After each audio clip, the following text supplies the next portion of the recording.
بسم اللہ الرحمن الرحیم۔ السلام علیکم پیارے بچوں۔ کل ہم نے حمد پڑھی تھی مولانا الطاف حسین حالی کی۔ آج اسی سلسلے میں ہم تحریری کام کر رہے ہیں۔ امید ہے کہ آپ نے ساری لوازمات اپنے پاس رکھی ہوں گی، یعنی اردو جیم کی کاپی، اسی طرح کٹ نب اور بلیک مارکر وغیرہ وغیرہ۔ تو آج ہم حمد کی تشریحات لکھیں گے۔ اس کے بارے میں تھوڑا سا بتاتا چلوں کہ ہم تشریحات لکھیں گے، لیکن ہم یہ شعر نمبر 1، یہ شعر نمبر 2، تو 2 شعر یہ ایک بند بن جاتا ہے، 2 شعر ایک بند بن جاتا ہے۔ تو ہم اس کی تشریح بند کی صورت میں لکھیں گے۔ بند کی صورت میں اس لیے کہ جتنی بھی ہمارے ایگزامز ہوتے ہیں، چاہے وہ ہمارا ہوم ایگزام ہو یا ہمارا بورڈ ایگزام ہو، تو اگر ہم سے کوئی حصہ لیا جاتا ہے تو وہ بند ہی کی صورت میں لیا جاتا ہے۔ تو اس وجہ سے ہم اس کی تشریحات بھی بند کی صورت میں لکھیں گے، یعنی بند نمبر 1، بند نمبر 2، 3، 4، 5۔ آپ نے یہ اس طرح کرنا ہے کہ ایک شعر کی تشریح ایک پیراگراف میں اور دوسرے شعر کی تشریح دوسرے پیراگراف میں، ابھی میں بتاتا بھی چلوں گا، وہ لکھیں گے۔ تو آپ نے اس طرح کرنا ہے، کمال ہوشیاری سے کام لینا ہے۔ فرض کرے اگر پیپر میں یا ٹیسٹ میں یا کوئی آپ سے پوچھے، کوئی آپ مطلوب ہو، تو آپ نے اگر ایک بند آ جائے تو سارے بند کی تشریح لکھنی ہے، اور اگر ایک شعر آ جائے تو آپ نے اس شعر کی تشریح لکھنی ہے۔ اچھا جی، یہ تو اس تشریحات کے بارے میں۔ یہاں پر آپ دیکھیے، یہ آپ کی اردو جیم کی کاپی، جسے آپ اردو سی کہتے ہیں، اس کا فہرست ہے، جس میں ہم کیا کریں گے، حصہ نظم و غزل، یعنی یہ ایک نظم ہم پڑھیں گے اور اس کے بعد انشاءاللہ تعالی ہم غزل پڑھیں گے۔ تو یہ حصہ یعنی اردو جیم کی جو آپ کی نوٹ بک ہے، یہ دو چیزوں پر مشتمل ہے، ایک نظم اور ایک غزل، دو تقریباً ایک ہی صنف کی چیزیں ہیں۔ تو حصہ نظم و غزل براہ میعاد اول، میعاد اول جسے آپ فرسٹ ٹرم کہتے ہیں، تو فرسٹ ٹرم میں جو ہم نظم اور غزل پڑھیں گے انشاءاللہ تعالی، اس نوٹ بک میں آپ وہ لکھیں گے۔ نظم ہمارے پاس ہے حمد، جس کے شاعر ہیں مولانا الطاف حسین حالی۔ غزل ہم انشاءاللہ اس کے بعد پڑھیں گے، غزل نمبر 1، جس کے شاعر ہیں میر تقی میر صاحب۔ اچھا جی، تشریحات کی طرف آتے ہیں۔ آپ نے اوپر ہیڈنگ دینی ہے بلیک مارکر سے، بلیک مارکر سے آپ نے بالکل خوش خط اور واضح لکھنا ہے تشریحات۔ اس کے بعد آپ نے لکھنا ہے بند نمبر 1۔ بند میں جس طرح پہلے میں نے عرض کیا کہ ایک بند 2 شعروں پر مشتمل ہوتا ہے، تو یہاں پر آپ دیکھ سکتے ہیں 2 شعر ہیں، تو آپ نے بالکل اسی انداز میں 2 شعر لکھنے ہیں۔ قبضہ ہو دلوں پر کیا اور اس سے سوا تیرا، ایک بندہ نافرما ہے حمد سرا تیرا، گو سب سے مقدم ہے حق تیرا ادا کرنا، بندوں سے مگر ہوگا حق کیوں کر ادا تیرا۔ یہ 2 شعر آپ نے لکھ لیے۔ پھر اس کے بعد آپ نے حوالہ کی ہیڈنگ دینی ہے، کیونکہ کسی بھی نظم پارے یا نثر پارے یا غزل پاری کے لیے آپ نے یہ حوالہ جو ہے یہ بہت اہم ہوتا ہے، آپ کو ٹوس مارکس اس کے ملتے ہیں۔ تو آپ نے حوالہ لکھنا ہے۔ حوالہ ہم لکھتے ہیں کہ مندرجہ بالا اشعار ہماری نصابی کتاب اردو لازمی کے حصہ نظم و غزل کی حمد سے لیے گئے ہیں، جس کے شاعر، ابھی یہاں پر اشعار 2 اشعار ہیں نا، تو اشعار یہاں پر ہم نے جمع ہے، جس کے شاعر مولانا الطاف حسین حالی ہیں، جن کا شمار سر سید کے رفقا اور اردو کے عناصر خمسہ میں ہوتا ہے۔ عناصر خمسہ وہ 5 بندے، وہ 5 ممبرز جنہوں نے اردو نثر کو آسان بنانے کی بھرپور کوشش کی۔ ان کا سب سے بڑا علمی کارنامہ، ان کا، یہ حالی کی طرف اشارہ ہے، ان کا سب سے اہم علمی کارنامہ ان کی نظم مسدس اسلام ہے، جس کا اصل نام ہے مد جزر اسلام، جسے مسدس حالی بھی کہا جاتا ہے۔ ٹھیک ہے جی۔ ان کا علمی کارنامہ ہے مسدس مد جزر اسلام، جسے مسدس حالی علمی اور ادبی دنیا میں یہ مسدس حالی کے نام سے مشہور ہے۔ اچھا جی، کہ تشریحات کی طرف آتے ہیں۔ تشریحات میں ہم لکھتے ہیں تشریح، جس طرح جو تشریحات میں نے لیکچر کے دوران آپ کی خدمت میں پیش کی تھی، بالکل اسی کا نچوڑ ہے یہ۔ شاعر کہتے ہیں کہ شاعر ان اشعار میں اللہ سے مخاطب ہے کہ تو ہر انسان کے دل میں موجود ہے، تو سب کے دلوں پر قابض ہے، تو اس جہاں کا خالق ہے، ہر چیز تیری ہی اختیار میں ہے، تمام لوگوں کے دل، قلوب، یہاں پر لفظ قلوب آیا ہے، قلوب قلب کی جمع ہے، اس سے مراد ہے دل، تمام لوگوں کے قلوب تیری ہی قبضہ قدرت میں ہیں۔ اس کا سب سے بڑا ثبوت یہ ہے، جو آپ اگر پہلا مصرع آپ ذہن میں رکھو، پہلے شعر کا پہلا مصرع، تو یہ اس کی تشریح بن رہی ہے۔ اس کا سب سے بڑا ثبوت یہ ہے کہ مجھ جیسا گناہ گار اور نافرماں بندہ بھی تیری تعریف کرتا ہے۔ شاعر دراصل یہ کہنا چاہتے ہیں کہ صرف پارسا کی سے مراد ہے نیک، اوپر پینسل سے لکھا بھی ہوا ہے کہ صرف پارسا اور پاکباز ہی اس کی تعریف نہیں کرتے، بلکہ گناہ گار بندی بھی اس کی تعریف کی سعادت حاصل کر لیتے ہیں۔ اللہ تعالیٰ کی عبادت انسانی فطرت میں شامل ہے، چنانچہ سبھی انسان کسی نہ کسی شکل میں اللہ تعالیٰ کی حمد و ثنا بیان کرتے ہیں۔ نافرمان سے نافرمان بندہ بھی غیر شعوری طور پر اس کی حاکمیت کو تسلیم کرتا ہے، اس کے آگے سر جھکاتا ہے اور اس کی صفات گنواتا ہے۔ گنوانا مین شمار کرنا یا اس کا اعتراف کرنا۔ تو نافرمان سے نافرمان بندہ بھی غیر شعوری طور پر اس کی حاکمیت کو تسلیم کرتا ہے، اس کے آگے سر جھکاتا ہے اور اس کی صفات گنواتا ہے، یعنی وہ شمار کرتا ہے۔ گنوانا مین شمار کرنا، آسان معنی ہے اس کا اعتراف کرنا۔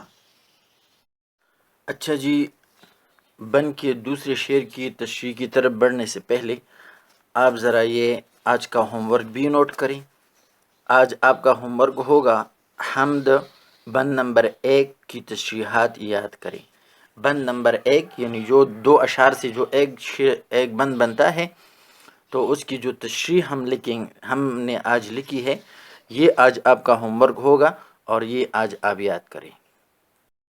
اچھا جی، جس طرح میں نے شروع میں عرض کیا تھا کہ ہم بند کی تشریح لکھیں گے، لیکن وہ بھی اس انداز میں لکھیں گے کہ ایک شعر کی تشریح الگ پیراگراف میں، دوسرے شعر کی تشریح الگ پیراگراف میں، کہ اگر آپ کے سامنے صرف ایک شعر کی تشریح بھی اگر مقصود ہو تو آپ اس کو لکھنے، پڑھنے اور یاد کرنے میں آسانی ہو آپ کے لیے۔ تو یہاں تک یہ پہلے شعر کی تشریح ہو گئی، جو ہے قبضہ ہو دلوں پر کیا اور اس سے سوا تیرا، یہاں تک، اور ایک بندہ نافرما ہے حمد سرا تیرا، یہاں تک یہ۔ اب جو ہمارے پاس جو دوسرا شعر ہے، گو سب سے مقدم ہے حق تیرا ادا کرنا، اس کی تشریح یہاں سے اینڈ تک ہے۔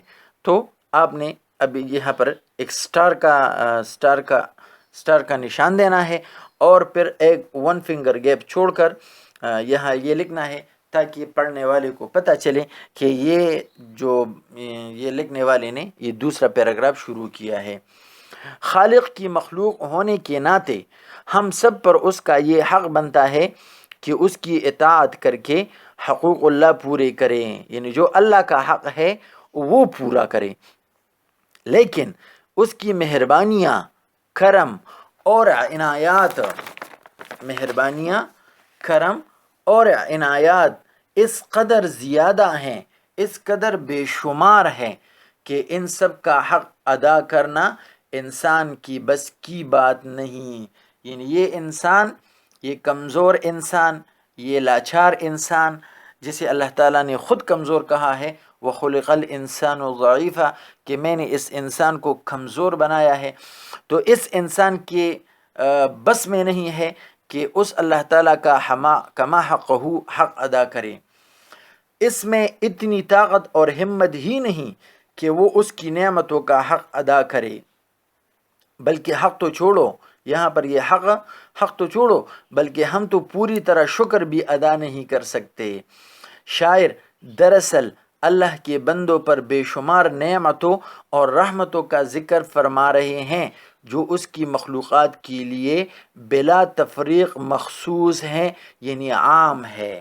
یہاں پر مخصوص یعنی اللہ تعالیٰ نے جتنے سمندر بنائے ہیں، پہاڑ بنائے ہیں، پرند اور چرند بنائے ہیں، گوشت بنایا، سبزیاں، فروٹ اور قسم قسم اناج، سونا چاندی، ہیرے جواہرات، روپے پیسے، زمین، بچے، گاڑی، بنگلہ، یہ ساری چیزیں اللہ کی نعمتیں ہیں. اب یہ ساری چیزیں اللہ نے کس کے لیے پیدا کیے ہیں؟ اپنے لیے تو پیدا نہیں کی، کیونکہ اللہ تعالیٰ تو ان چیزوں سے پاک ہے، فرشتوں کی اس کی ضرورت نہیں، صرف اور صرف انسانوں کے لیے. اس وجہ سے ایک شاعر کہتے ہیں کہ اتنی اللہ تعالیٰ کی اتنی زیادہ انعامات ہے، اتنی زیادہ نعمتیں ہیں کہ اگر وہ چاہے تو اس کا حق تو اللہ تعالیٰ کی نعمتوں کا حق تو چھوڑو، اللہ تعالیٰ کی نعمتوں کا شکر تک ادا نہیں کر سکتا. اچھا جی، یہ ہے بند نمبر 2، یعنی شعر نمبر 3 اور شعر نمبر 4. شعر نمبر 3، شعر نمبر 4 جو بند نمبر 2 بن جائے گا. تو اس میں 2 اشعار ہم نے لیے ہیں. وہ کیا ہے؟ محرم بھی ہے ایسا ہی جیسا کہ ہے نامحرم، کچھ کہہ نہ سکا جس پر یاں بید کھلا تیرا، جچتا نہیں نظروں میں یا خلعت سلطانی، کملی میں مگن اپنی رہتا ہے گدا تیرا. بالکل اسی طرح حوالہ لکھیں گے، لیکن چونکہ حوالہ ایک بار پہلے گزر چکا ہے، امید ہے آپ کو یاد ہوگا. تو مندرجہ بالا اور پھر ڈاٹ فارم پھر کہا جاتا ہے، یعنی یہ جگہ کے اختصار کی وجہ سے ہم اس کو ڈاٹ فارم میں لکھتے ہیں. پھر تشریح کی طرف آتے ہیں. تشریح ہم اس پہلے شعر کی تشریح لکھتے ہیں. شاعر اللہ تعالیٰ سے مخاطب ہو کر کہتے ہیں کہ تیری حقیقت کو جاننے والا اور نہ جاننے والا دونوں برابر ہیں، محرم اور نامحرم. تو یہ 2 الفاظ آپس میں ایک دوسرے کے اپوزٹ ہے. تو محرم کے لیے ہم نے لکھا حقیقت جاننے والا، اور نامحرم کے لیے ہم نے لکھا حقیقت نہ جاننے والا، دونوں برابر ہے. کیوں؟ کیونکہ جس شخص پر تیرا راز ظاہر ہو گیا وہ کچھ کہنے کی ہمت نہیں رکھتا. اللہ تعالیٰ کی ہستی کو آج تک کوئی نہ سمجھ سکا. بڑے سے بڑے دانا اور عقل مند بھی یہ سمجھنے سے قاصر ہے کہ اللہ کی ہستی کیا ہے. اللہ کی ہستی کیا ہے؟ اگرچہ اس کی شان بڑی ہے، لیکن ہمیں اس کی ذات اور صفات کا پوری طرح علم نہیں ہے. ہمیں اس کی ذات اور صفات کا، یعنی ہمارے ذہن ناقص ہے، ہمارا علم ناقص ہے، ہمارا جسم ناقص ہے. ہمارے پاس تو کچھ بھی نہیں، بس وہی جو اللہ نے ہمیں دیا ہے. تو جس اللہ نے ہمیں جو کچھ عطا کیا ہے اس کے ذریعے ہم اللہ کا احاطہ نہیں کر سکتے.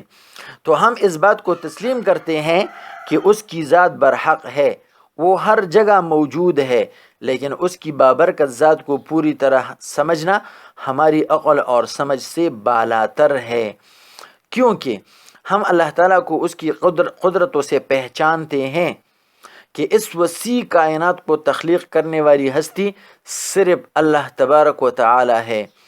جنہیں اس ہستی کے بارے میں کچھ معلومات مل بھی جائیں، مثلا پیغمبر حضرات یا اولیاء کرام، تو وہ کچھ کہنے کی جرت نہیں رکھتے. وہ ان رازوں کو بیان نہیں کر سکتے. کیوں؟ کیونکہ ان رازوں کو جاننے والا انسان بہت بے بس ہے. عالم الغیب اس کا صفاتی نام ہے، یعنی عالم الغیب ہے.